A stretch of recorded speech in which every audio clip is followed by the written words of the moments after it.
Ganyan, mapapadalas ang bisita ko rito sa inyo. Okay. Paskat napaka-init naman po ng salubong. Parang ang init sa Pilipinas ngayon. Ganon din ang natanggap kong salubong sa inyo. Maraming salamat. Maraming salamat sa ating Foreign Affairs Secretary Maria Teresa Lazaro at sa kanyang pagpakilala. Ay papakilala ko rin po. Let me introduce some of the members of the cabinet that are here with me dahil marami tayong gagawin at marami tayong kakausapin, hindi lamang sa pamahalaan ng Japan, kung hindi pati na ang mga private sector na sana maging partner natin sa Pilipinas. Andito po, Agricultural Secretary, Secretary Kiko Laurel Jr., Public Secretary Vince Dizon of the DPWH,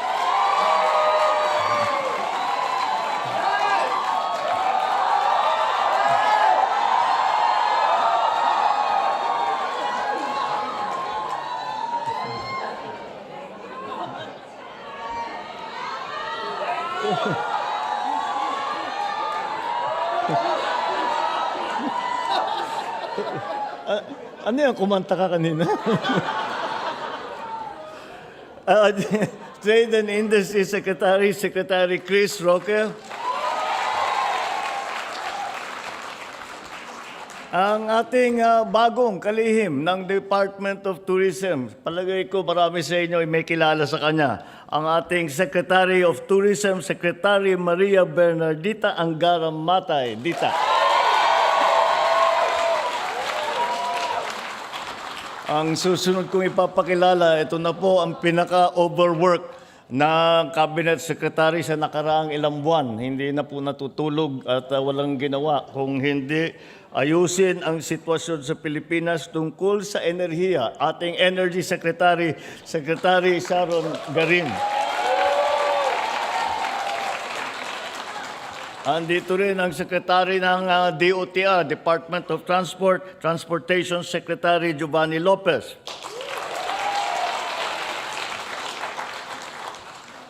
Ang kalihim naman ng Department of Migrant Workers. Ito ang department na ginawa para sa lahat ng mga Pilipino na namumuhay, nagtatrabaho sa ibang bansa. Ang Department of Migrant Workers, Secretary Hans Kakdak.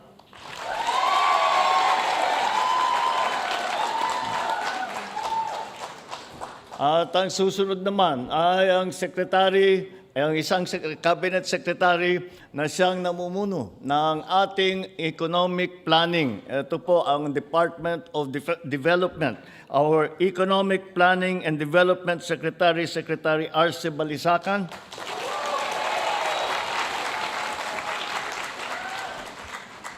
Ang PISO, Communication Secretary, Secretary Dave Gomez.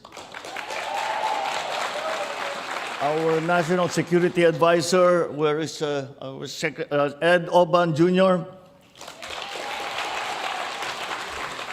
Babatiin ko rin siyempre ang ating butihing ambassador na matagal ko na pong kaibigan, Ambassador. Sinama na rin niya yung kanyang better half. Nandito rin si Isabela Governor Rod Albano. Nakijangkit.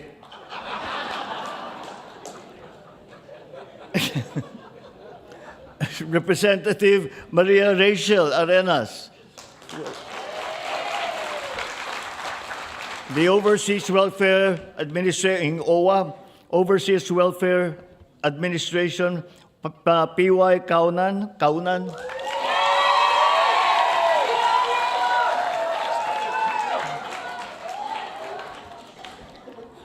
Siguro talagang ginagawa nila yung trabaho nila mabuti at malakas ang palakpak nila. Mabuti yan. It's good to hear. Siyempre, hindi pwedeng makumpleto ang aking mga babatiin. Babatiin po natin ang ating First Lady. First Lady, Lisa.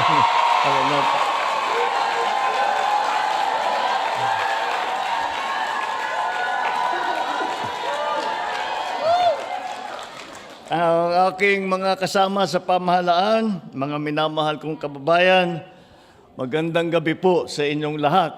Konbanwa.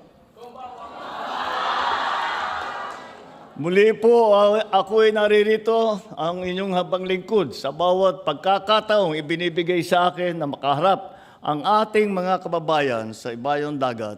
Iisa ang aking nararamdaman. Malalim na pasasalamat at pusong paghanga sa inyo. Paghanga hindi lamang dahil sa inyong sipag at tiyaga, kundi dahil sa tahimik na katatagan na inyong ipinapakita sa araw-araw.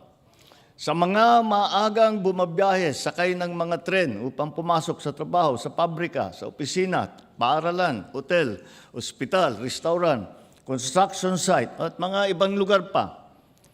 Sa mga pamilyang Pilipino at Hapon na araw-araw ay nagsisilbing tulay ng pagkakaibigan ng ating dalawang bansa.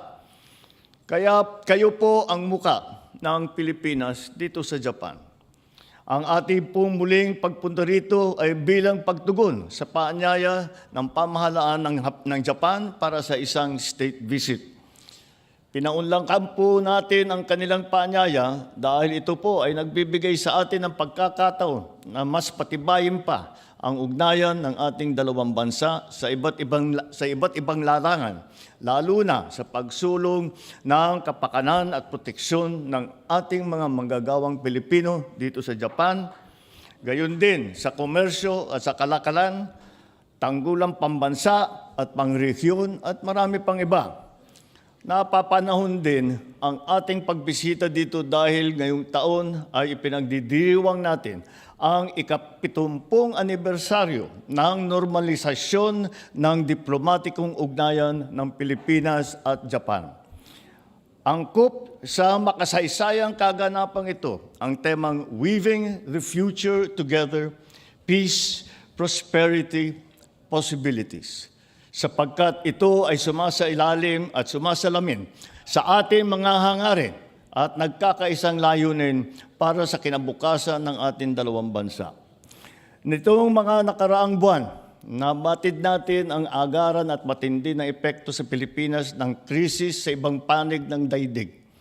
Ilang linggo lamang mula nang sumiklab ang gulo sa gitnang silangan, naramdaman natin ang pagsipa ng presyo ng mga bilihin, dulot ng pagtaas ng presyo ng langis. Kaagad naman tumugon ang inyong pamahalaan at pinairal ang State of National Energy Emergency. Ipinatupad natin ang Unified Package for Livelihood, Industry, Food and Transport o tawag ay UPLIFT program kung saan nagsanib-puwersa ang buong pamahalaan. Mapigilan ang pag-hoarding ng langis para ma-optimize ang ating mga fuel at kaagad na pagkakaabot ng tulong para sa mga nawalan ng hanapbuhay sa lahat ng industriya, sa transportasyon, sa kasiguruhan ng pagkain. Pinatunayan din ng krisis na hindi maibubukod ang Pilipinas sa epekto ng pagkakaantala ng supply ng langis. At walang bansang kayang lutasin ang krisis ng enerhiya ngayon na nag-iisa. Bagamat pareho nating pinagdadaanan ng hamon na dala ng kakulangan ng supply ng enerhiya, hindi napatid ang pagtutulungan ng ating dalawang bansa upang maibsan ang hirap na naramdaman ng taong bayan. Marami po tayong nakatakdang mga gagawin sa mga susunod na araw dito sa Japan. Ngunit, sa kabila ng dami at bigat ng mga gawain ito, tiniyak ko po makipagkita sa inyo, ang aking mga minamahal na kababayan.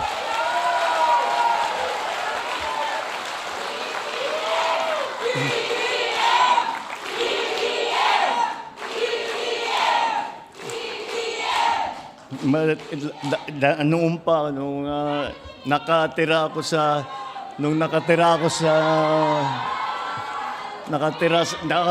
sa abroad. Siyempre, paminsan-minsan magpupulong ganito, mga Pilipino, yung Philippine community. At talagang lagi ko nagsasama lagi ako ng kaibigan na tiga doon. Sinasabi ko, ngayon ka lang makakita ng party na ganito. Ito mga Pilipino, walang tigil ito. Hindi ka makaupo na hindi ka kumakain. Hindi ka pwedeng nakatayo na hindi ka kumakanta o sumasayaw. Kaya naman, nakita naman natin naalala ko ulit yung aming mga meeting at napakasaya ninyo, ang sarap ninyong kasama. So,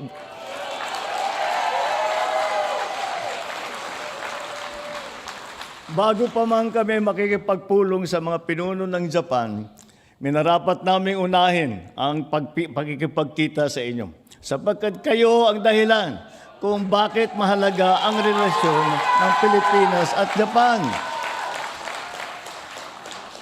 Kayo ang nagbibigay buhay sa ugnayang ito sa gitna nga ng Pilipinas at ng Japan. Napakahalaga para sa amin na ipabatid sa inyo na ang inyong pamahalaan ay walang tigil at walang sawang nagsisikap upang mapangalagaan ang inyong mga karapatan, kapakanan at kaligtasan habang kayo ay naghahanap buhay sa ibayong dagat. At katulad noong huling beses na ako'y humarap sa inyo, nais kong muling manawagan sa mga kabataan Pilipino na nandito sa Japan. To you, our dear young Filipino citizens living here in Japan, in the midst of the challenges and uncertainties in the world today, I encourage you to take advantage of all the opportunities available to you in this country, and in return, contribute positively to the society that you have taken as your own. It is my fervent hope that you succeed in all your endeavors in your chosen careers, whether it be business, the arts, professional arena, the service sector, or in sports. I urge you to make a good account of yourselves and be proud of your heritage as Filipinos. We all agree that living in Japan requires a delicate balance. Japan is a nation of profound tradition, structure, and etiquette. For us to thrive here, we need to be masters of the art of integration. We must respect the local laws, embrace the culture, and learn the language. However, integration does not mean assimilation. It does not mean forgetting your roots and abandoning who you truly are. Our greatest asset is our unique identity. Let your Filipino heritage emanate from you in your daily interactions while still being mindful of social norms, and watch it enrich your social environment and spheres of influence. You are the torch bearers of the next 70 years of our relations with Japan. Through you, the legacy of the brotherhood and friendship that we have forged will carry on. It is in you that the dreams and aspirations of the past are realized, and the doors to the future are open. It is in you that the discipline and focus of the Japanese are blended with the creativity, the passion, and resilience of the Filipino. The bridges and connections we have built over the decades of our relationship with Japan remain as strong and as steady as ever. As we continue to further strengthen the ties that bind us, we look to you to preserve and enrich these living connections when our time has passed. The future is yours. The peace and prosperity it bears is your inheritance. At sa inyo naman, sa mga magulang at mga nakakatanda sa komunidad, walang hanggang pasasalamat at pagpupugay ang inaalay sa inyo ng inyong pamahalaan. Kinikilala namin ang inyong pagsisikap na patuloy na nagbibigay ng pag-asa sa ating mga kababayan sa Pilipinas at saan man sa mundo. We recognize that it was you who paved the way when Japan was much harder to navigate, for the younger generations now can follow. We are a community of 350,000 Filipinos working and living in Japan, the fourth largest expatriate community in the country. Inaasahan ko na tulad ng mga panahong nagdaan, ang mga Pilipino sa Japan ay mananatiling matagumpay sa kani-kanilang mga napiling larangan. Nagtitiwala ako sa kakayahan ng bawat isa na maging haligi ng inyong mga pamayanan. Inaasahan ko rin na patuloy na magbibigay ng karangalan sa bansa ang ating mga OFW dito sa Japan, sa pamamagitan ng pagiging mabuting mamamayan at pagiging masunurin sa mga batas at alituntunin ng bansang ito na itinuturing na ninyong pangalawang tahanan. I am certain that the true value of Filipinos in Japan does not go unnoticed. For decades, our community has thrived and has integrated deeply into the threads of Japanese society.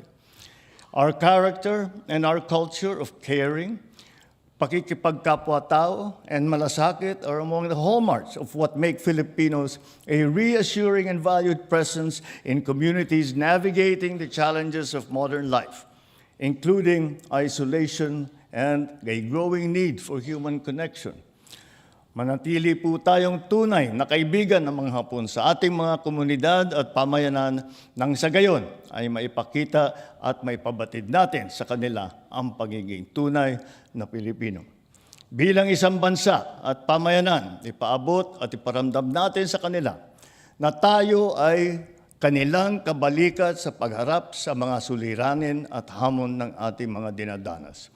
Naniniwala po ako na kung maayos at naaayon sa batas ang ating pamumuhay, patuloy na yayabong at ang pamayanan ng Pilipino dito sa Pilipinas.